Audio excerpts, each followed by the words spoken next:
Hello friends and welcome to the Grave Detective channel. Today I present you the Flying Scotsman.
Flying Scotsman is a legendary steam locomotive, legendary for many reasons.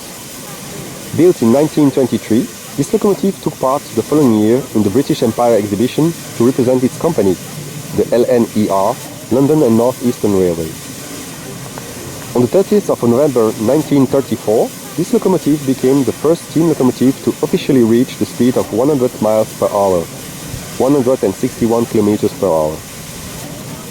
Following the nationalization of the railways in the United Kingdom in 1948, the locomotive continued to run under the British Railways emblem until 1963. That year, she was destined for scrap, but it was then saved by Alan Pegler. Flying Scotsman continued its career and arrived in 1969 in the United States.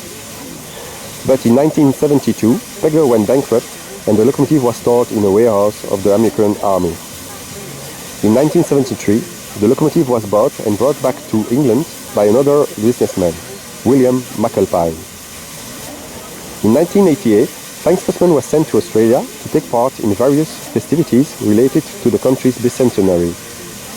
It was on this occasion that on the 8th of August 1989, she broke a new record, the longest distance traveled by a steam locomotive without stopping, 679 kilometers.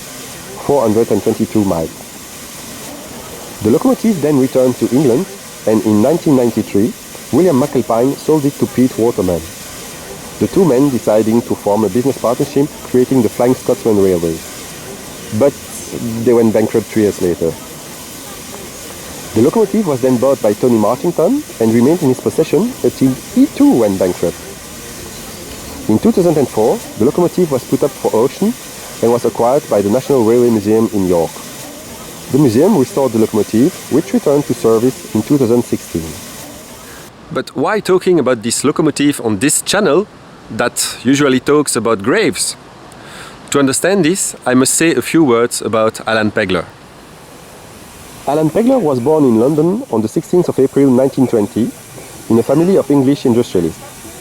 After serving in observation and reconnaissance missions for the Royal Air Force during the Second World War, Pegler became director of the family rubber factory. But Alan Pegler is passionate about railways. In 1951, he saved the railway line in Wales. Then, as already explained, he saved Flying Scotsman in 1963. After his bankruptcy, Pegler pursued his career in the cultural world, more precisely to the theatre. Alan Pegler died on the 18th of March 2012. His last wish was to have his ashes cremated in the boiler of Flying Scotsman. On the 13th of October 2018, during a journey between London and York, this wish was granted.